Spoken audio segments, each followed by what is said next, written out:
Hello, and welcome to Atomic Blast, the supplemental podcast where we analyze each chapter of Legendary's MonsterVerse. My name is Mark. You can find me on all social media at Mark Meadows. Today we will be analyzing and providing commentary on the first chapter of Gareth Edwards' Godzilla.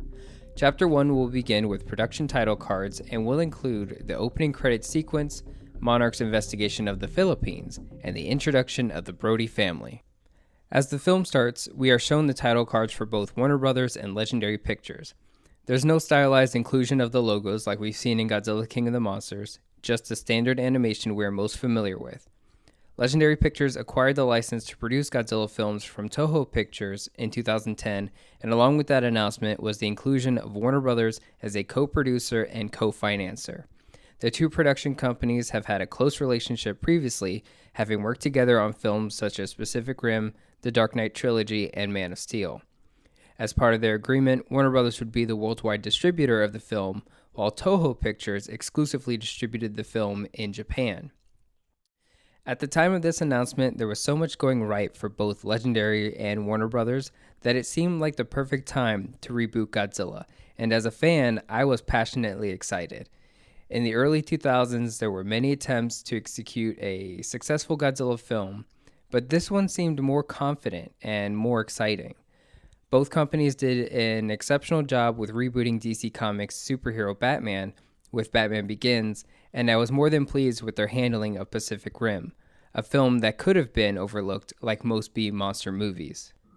After the title cards, the story will begin with an opening credits montage that will list the most important members of the production while also rapidly exposing us to the history and mythology of this MonsterVerse.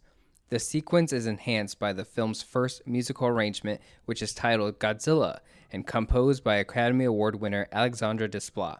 Desplat would also join Gareth Edwards and Matt Alsop in the making of Rogue One, a Star Wars story, but Desplat would later be replaced by Michael Giacchino before the film was released. In the stylized history lesson of Godzilla, we are shown documented images and footage that detail much about the mythological foundation of this shared universe. The quick timeline that is introduced here and echoed in both Kong Skull Island and Godzilla King of the Monsters is as followed. Cave paintings from prehistoric and Paleolithic eras show that Titans once existed and coexisted with humanity on the surface of the planet. As Titans relocated under the crust of the Earth, humanity became less aware of them, regarding Titans as mere myth and legend. Based on the events of Godzilla Awakening, we can confirm that the atomic bombing of Hiroshima in 1945 awakened a Titan, which required Godzilla to awaken as well to restore balance in the ecosystem.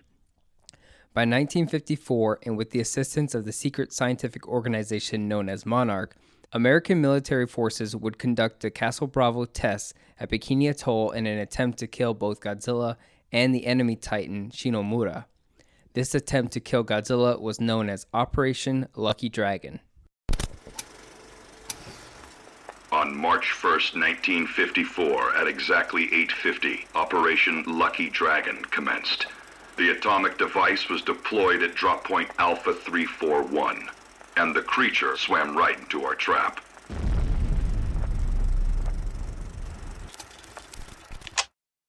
Although the origin of Godzilla deviates from the original 1954, the idea of Godzilla's existence as a consequence of atomic testing remains.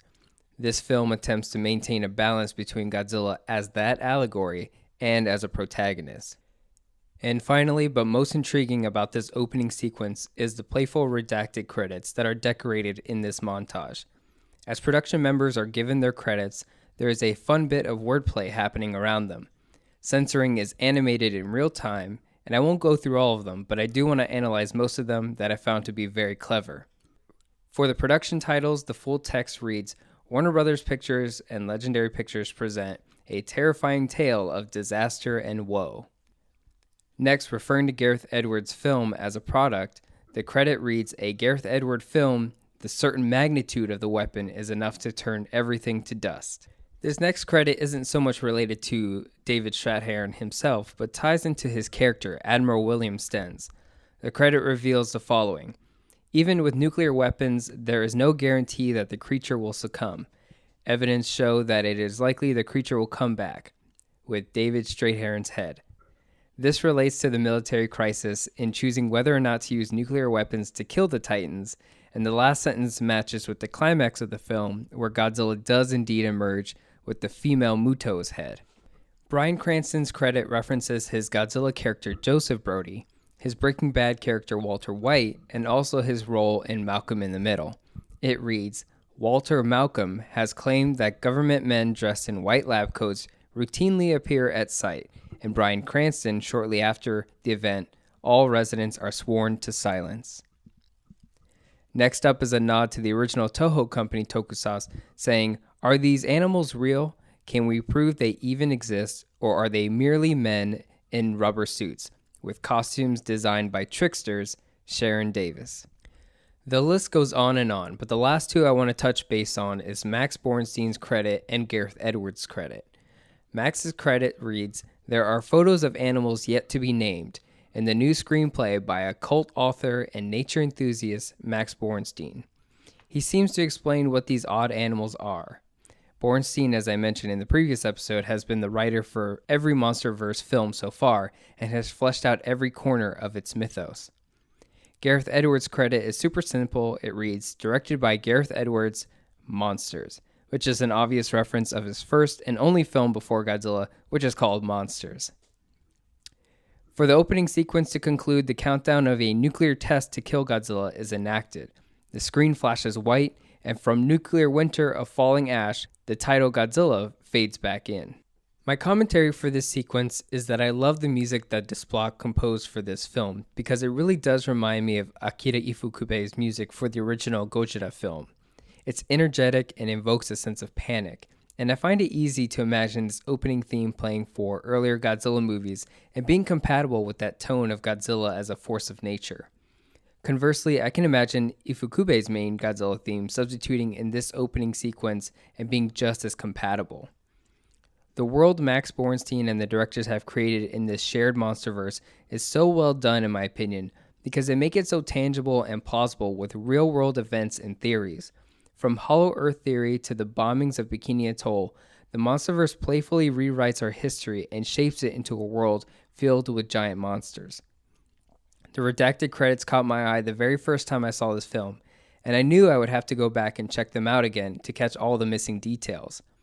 I'm sure everyone felt the same way, as it really is the purest form of an Easter egg. There's that exciting feeling of, oh, that looks like something I should be paying attention to before it's gone, you know? And finally, there's this beautiful title card Godzilla gets. There's something deeply poetic about it, and it is one of my favorite animations of all time because you have this atomic bomb, which leads to a whiteout.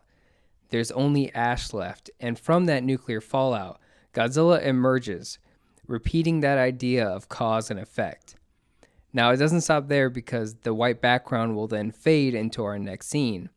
But the establishing shot is a beautifully green mountainside of the Philippines, and what's deeply poetic about that transition is that from the nuclear fallout caused by man is nature re-emerging from the ash, very much like how foliage grows from the ashes of an erupting volcano. This story is very much a man versus nature story, and nature will always reclaim what man takes away. This is a talking point that is also brought up in the films Kong Skull Island, King of the Monsters, and hopefully Godzilla vs. Kong as well. Welcome to the Monarch Division. Since its inception, our organization has continued its mission to locate, study, and preserve the unexplained orders of nature hidden in the remote corners of our world. In all that time, no mystery has so guided our purpose as the Muto. For additional data, you may consult file 11MD4554. The year is 1999, and a team of Monarch scientists are en route to a mining camp in the Philippines. The Universal Western Mining Company has reported that a massive sinkhole has appeared at their camp, revealing a cavern full of nuclear radiation. Monarch has convinced the Universal Western Mining Company that they are a nuclear containment organization, but their true intentions are to investigate the incident for Muto activity and hopefully discover the whereabouts of Godzilla. We are introduced to Ken Watanabe's character, Dr. Ishiro Serizawa, and Sally Hawkins' character, Dr. Vivian Graham. As I stated in my prequel episode, Dr. Ishiro Serizawa is a nod to Ishiro Honda, who directed the original 1954 Godzilla film, and Dr. Daisuke Serizawa, who was a pivotal character of that film. Dr. Ishiro Serizawa is shown focused on the broken pocket watch that was given to him by his father Eiji Serizawa, who died 1 year after revealing the truth about the Titans and Monarch to Ishiro. Dr. Graham is a paleobiologist and is under the mentorship of Dr. Serizawa, who discovered her 2 years prior at Oxford University. Awaiting their arrival at the mining camp is site manager Oscar Boyd, played by Eric Keenlyside. Subjectively, this scene very much reminds me of Steven Spielberg's first Jurassic Park film, and I don't really think I'm alone with that opinion. I believe many people who have positive things to say about this film overall tend to agree that this film carries itself like a Spielberg blockbuster film. Another thing I really like about this opening scene is the reveal of the mining camp, because we get to experience the scale of it along with Dr. Graham. In Gareth Edwards' goal to make this film feel realistic as possible, Edwards made it an effort to decline aiming the cameras in any way that seemed unrealistic. This strategy made use of the French filmmaking technique known as cinéma verite, which means truthful cinema.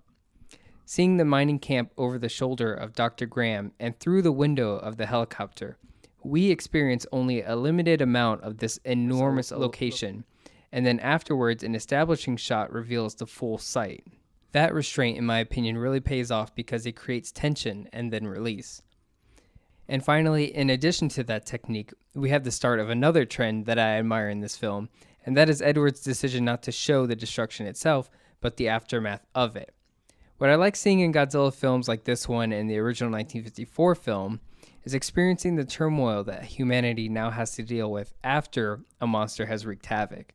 We don't see the sinkhole happen, we don't see what caused it causing it, we only arrive onto the scene way after it has already happened and must now investigate how and why through the eyes of Monarch.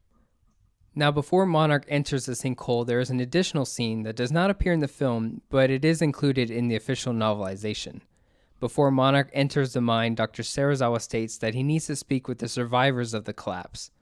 Monarch meets with the survivors in a makeshift triage center and discovers that they are fatally wounded, afflicted with radiation burns all over their bodies. Serizawa tries to question one survivor, but the survivor is quick to blame Dr. Serizawa, saying that people like you came here. You raped the earth. You tore holes in her flesh, and now she's given birth to a demon. The demon that the survivor is referring to is the male Muto larva that escaped from the cavern and caused the collapse. This puzzles Dr. Serizawa, who then asks for a hazmat suit so that he can investigate the cavern.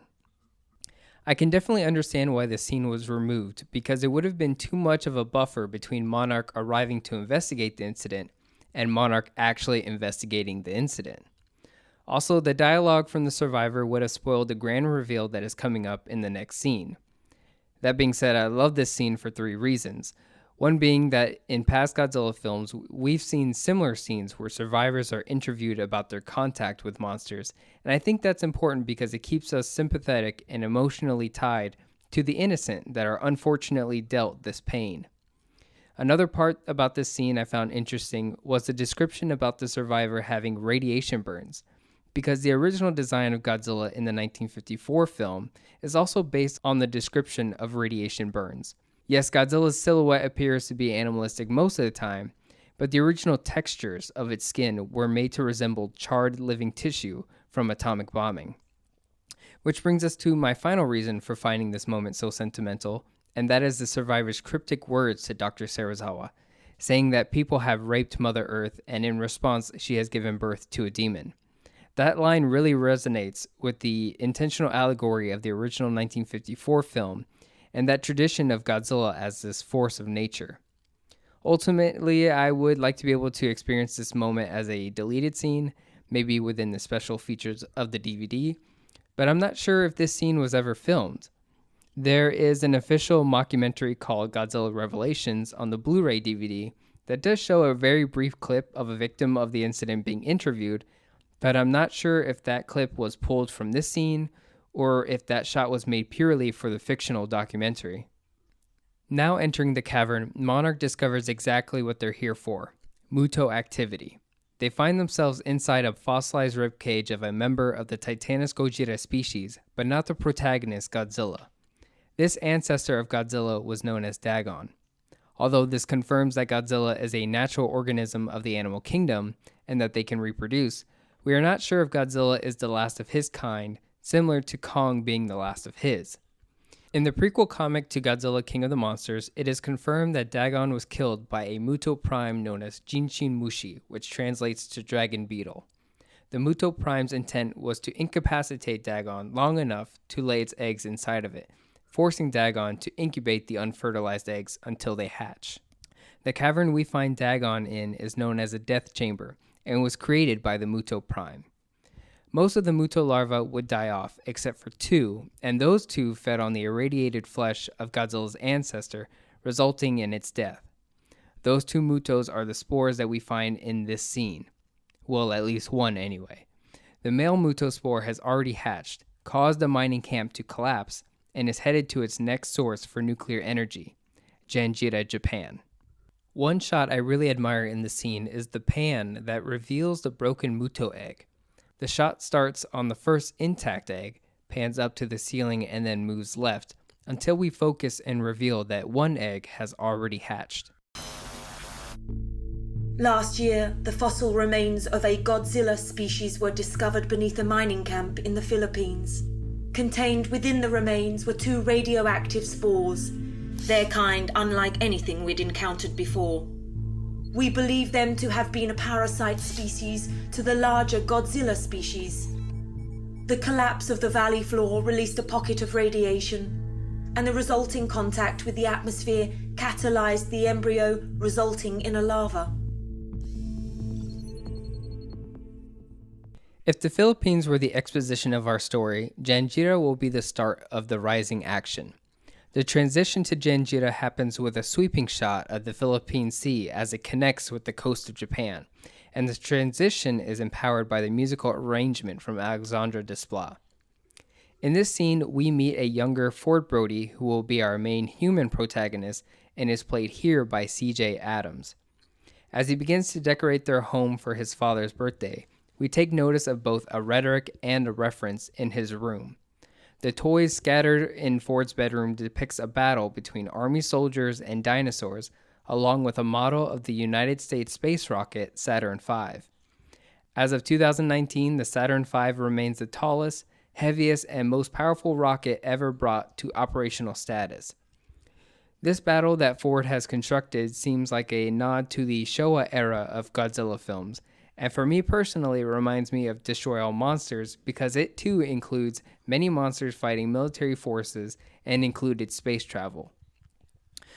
The poster on his bedroom wall depicts two monsters fighting over an orange bridge, and this of course foreshadows the events that will later occur in this film, but the design of the poster also mimics the style of the Showa era films. On the poster, two kaiju that resemble the Mutos are featured, and the text translates to describe the two Mutos as Crab Monster and Hover Monster. Below that, there is Japanese text that lists all the locations that were filmed, including Japan, Hawaii, California, Nevada, and Vancouver. And finally, below that, there are cast member names like Bryan Cranston and Aaron Taylor Johnson included at the foot of the poster. Ford's parents are, of course, played by Juliette Binoche as Sandra Brody, who is a technician for the Janjira power plant, and Bryan Cranston portrays Joseph Brody, a nuclear physicist for Janjira who has become obsessed with trying to solve a geographical anomaly caused by the newly born Muto larva. I think what's important to note in this family introduction is how the story is written to show that the family will not only be physically affected by the monsters in the story, but psychologically as well. The obsession Joseph Brody has in trying to solve this anomaly begins to create resentment that Ford Brody will have for his father as time passes. They're not simply a family that was perfect before the Muto came. One other thing I want to comment on before we wrap up this chapter is the home in which they live in. And I know that this may seem uninteresting for some listeners, but it truly is something far beyond the average home. It is an unbelievably beautiful and large house, and the landscape in front looks incredibly detailed. The Brody family must have been very well off financially before the collapse of Janjira, so it's possible that this may have added to the list of burdens afflicted on them by the Muto. And that about does it for today's episode of Atomic Blast. If you have any questions or want to discuss any and all things Godzilla, you can find Atomic Blast on Twitter at Atomic Blast Pod, or me personally at Mark Meadows on all social media. And if you've enjoyed everything you've heard today and want to show your appreciation and support, consider leaving a positive review or tell your friends about the show. With all that said, I hope you check out the next episode, and I will see you then.